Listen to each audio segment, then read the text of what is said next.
A'ja Wilson's just a big bully. Look at this. Throws Lexie Hull on the ground.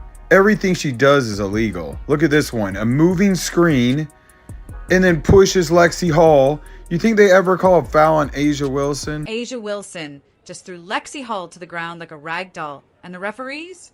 They didn't even blink. What you're about to witness isn't just basketball. It's a masterclass in how dirty play can backfire spectacularly when you're facing a team with nothing left to lose. 2 minutes ago, the basketball world watched in stunned silence as the Indiana Fever walked into Las Vegas and absolutely dismantled the so-called unstoppable Aces on their own court. But this was supposed to be a night all about A'ja Wilson's legacy. She made history before the ball even tipped, but the game that followed reminded the Aces how tough this playoff run will be.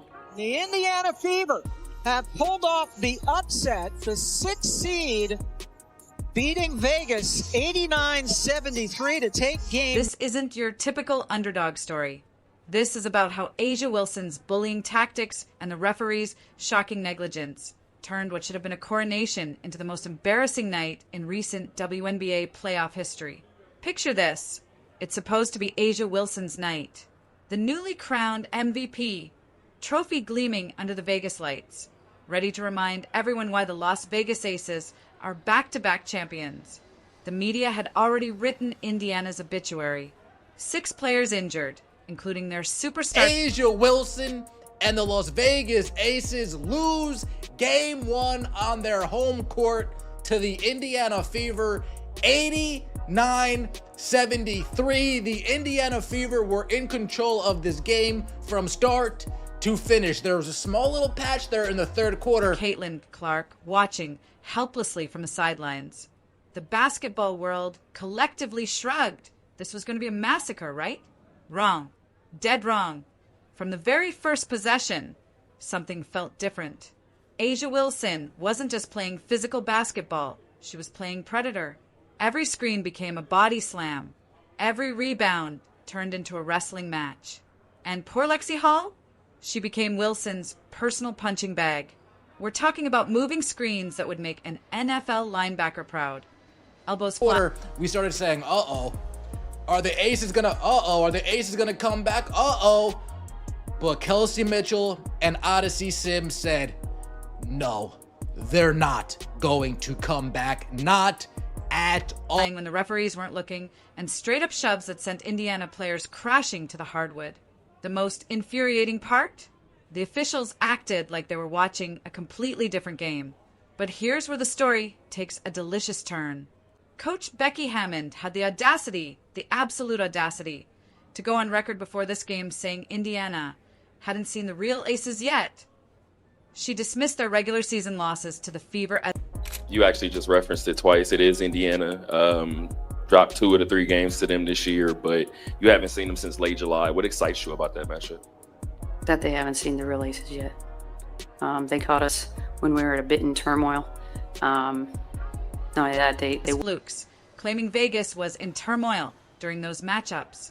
The arrogance was suffocating. Hammond basically told the basketball world that Indiana didn't deserve to share the same court with her championship squad.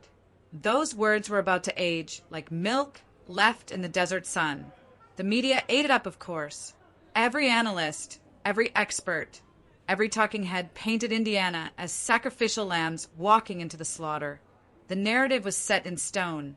Vegas had the champions, the star power, the home court advantage, and most importantly, they had A'ja Wilson at the absolute peak. They whooped us one of those stretches. So, you know what? We'll buckle in, hone in where we can, and take care of business. For powers. Indiana, they had a roster held together with athletic tape and prayers. Caitlin Clark was watching from street clothes. Sophie Cunningham was nowhere to be found. Sydney Colson was glued to the bench. This wasn't supposed to be competitive. It was supposed to be target practice. But sometimes, when everyone counts you out, something magical happens. You stop playing scared. You stop playing not to lose. Your high 34 points to spoil the night with an 89-73 win. In the second half, I just felt like our physicality and our pursuit. Our pursuit was not there. Like, we died on screens. You have to have second and third efforts. Even if you know you might be beat, you still have to try hard to get back into the play. And I don't think we tried hard in that category. Playing like you've got nothing left to lose because, frankly, you don't. The moment that opening tip went up, Indiana hit Vegas with a pace that nobody saw coming. The ball was zipping around like it was on fire. Every pass was crisp. Every cut was sharp. And suddenly the mighty Aces looked like they were moving through quicksand. And then Kelsey Mitchell happened. Oh boy, did Kelsey Mitchell happen. While A'ja Wilson was busy trying to intimidate everyone with her dirty antics, Mitchell was quietly putting together a performance that would haunt Vegas for weeks. 34 points. Let that sink in. On the road, in a playoff game, against the defending champions. Every time Wilson tried to bully the Fever into submission, Mitchell responded with a dagger three-pointer that sucked the life out of the arena. The beautiful irony was watching Vegas's gameplay. You better not blank on a miss, bitch. You might get ranked. Shot back. Let it go. Right. Go. What is? Fly, somebody. Die. You don't want to fight no hitter? No. Nigga, I'ma shoot you in the face. And crumble in real time. They came in expecting to impose their will through physicality and intimidation. Instead, they exposed themselves as a team that could only dominate when everything went according to script. The moment Indiana refused to fold, the Aces started panicking. Wilson's cheap shots became more obvious, more desperate. Jackie Young started throwing her weight around, like she was playing football instead of basketball. The whole team devolved into playground tactics that had nothing to do with actual basketball skill. But here's what made this performance truly special. Indiana didn't just survive the chaos, they thrived in it. Every dirty play energized them. Every cheap shot made them hungrier. Odyssey Sims was fearless driving into traffic, her veteran presence steadying the ship when Vegas tried to turn the game into a street fight. Natasha Howard and Brianna Turner matched every shove with discipline. Like elbowed, pushed, but guess who fell? That's an illegal screen. She leans into Lexie Hull, pushes her. Look at this. Pushes Lexie Hull down. Like, I can't take this crap. I'm sick of watching it over and over. That's a moving screen. And then pushes her again. Look at that. You can't do that. They didn't call any. This is the only one they called a foul. She straight pushed Kelsey Mitchell into A'ja Wilson. Positioning. Never retaliating, but never backing down either. And Lexie Hull? The same Lexie Hull who was getting tossed around like a crash test dummy? She put the clamps on Jackie Young so tight that Vegas's second option became completely invisible. Then there was the Aaliyah Boston show. On the same night that A'ja Wilson was being celebrated as the league's most valuable player, Boston made her look absolutely ordinary.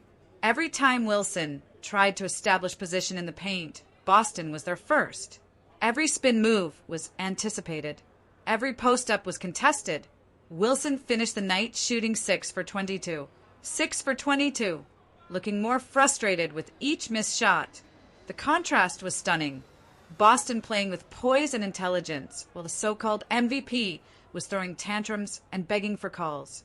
The referee's performance deserves its own documentary. We witnessed moving screen after moving screen go uncalled. Blatant pushes were ignored. And this pathetic foul to start the game off with, but ball never lies. I love when karma happens. Yeah, miss your free throw. And then here we go. Check this out. A foul. Look at this one. She swings her elbows on Powers. And Powers just holding her ground, but it's a foul. Let's go through this. This is A'ja Wilson. I'm so big and bad. No, you didn't get touched. It wasn't that cool. You made a layup. Wilson literally hooked a player's arm on a rebound attempt, threw herself to the ground like she'd been shot, and somehow the officials bought it. The technical foul called on Kelsey Mitchell for what amounted to normal playoff intensity was the cherry on top of an officiating disaster that had Caitlin Clark fuming on the sidelines. What made Indiana's response even more impressive was their composure. They could have easily matched Vegas's dirty tactics shot for shot. Instead, they chose to play basketball. Real basketball. The kind that wins championships and creates legacies. Every time the Aces tried to drag them into the mud, the Fever responded with crisp ball movement and timely shooting. It was a masterclass in how to handle adversity without compromising your principles. The turning point wasn't just one play. It was a gradual realization that spread through the arena like wildfire. But then Aaliyah Boston swings her elbows around and makes a shot, but no, she can't do it. She's a Fever. An Indiana Fever. She said, that's a flop. That's what Caitlin said. Here we go. A'ja Wilson. Look at her trying to flop to get a call. Nobody touch you. And this is the biggest bullcrap of the game. So Kelsey Mitchell goes in for a layup. A'ja Wilson shows them their lip, so they review it. Ever see an Indiana Fever player get a review when they're called for a foul and they zoom in with a microscope and call it technical? They called it technical on Kelsey Mitchell. The defending champions were being outplayed, outcoached, and out-hustled by a team that wasn't supposed to belong on the same court. You could see it in Wilson's body language as she started complaining to referees instead of focusing on the game. You could hear it in the crowd as their cheers turned to nervous murmurs. The mathematical reality was staring everyone in the face. 72% of teams that win Game 1 in a best-of-5 series go on to win it all. Coach Stephanie White's post-game comments revealed everything about why this upset happened. While Vegas was busy believing their own hype, Indiana was building a culture of empowerment and accountability. We give each other the freedom to be ourselves, White explained. And every time we've had a change, every time we brought someone in, they're for each other. We live the we over me. Meanwhile, Becky Hammond's post-game press conference was a study in denial, refusing to... A'ja Wilson. Look at that foul they called for. Yeah, saved her. That's some bullcrap. I love Aaliyah Boston. Great job today playing defense. Look at that. Another foul. Bailed out by the refs. I get pissed off. This is the worst one. They call this a jump ball. How is that a jump ball? Nobody even had possession. Aaliyah Boston, that's anything is over the back.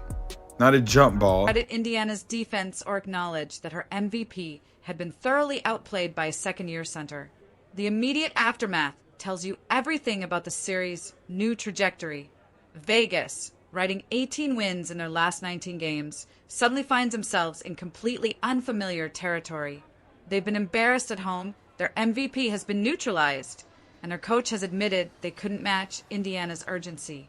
Game 2 becomes about damage control rather than dominance. Expect them to try slowing down the pace, hunting Kelsey Mitchell on every possession and getting Wilson more comfortable touches near the rim. Don't be surprised if Jackie Young gets glued to Mitchell just to prevent another 30-point explosion.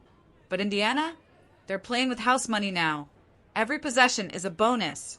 Every shot is without pressure. Stephanie White has her players believing they belong in this conversation, and that confidence is infectious. The injured players have become extra coaches, bringing energy. Hey, Mitch, put them in a dish! Who on the Las Vegas Aces is going to try to stop Kelsey Mitchell? Because from what I just saw, they had no answer for her. Kirsten Bell, line right up, smacked. Jackie Young, step right up, torched. Chelsea Gray, torched. Jewel Lloyd, torched. Nobody could hang with Kelsey Mitchell as she goes off. And expertise from the bench. This isn't just about building on momentum. This is about proving that the first game wasn't a fluke. The historical significance cannot be overstated. This was Indiana's first semifinal victory in over a decade. A short-handed roster walked into the most hostile environment in the WNBA and left with a piece of history. They didn't just win a basketball game. They completely flipped the narrative of an entire series. That time, keeping the pivot foot alive and going strong side for Wilson. Mitchell this time finds a lane to the basket.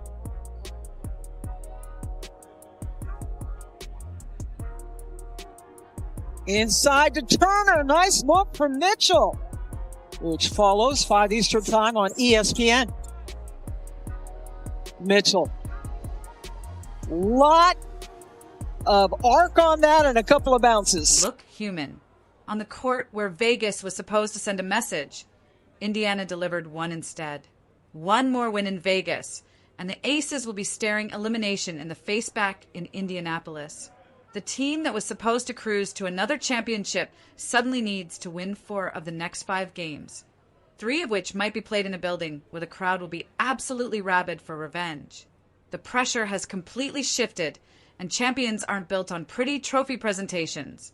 They're forged in moments exactly like this. This is why we love basketball. This is why upsets matter. Because sometimes when everyone counts you out and the refs aren't calling the game fairly, you get to remind the world what happens when heart meets opportunity. The Indiana Fever didn't just steal Game 1.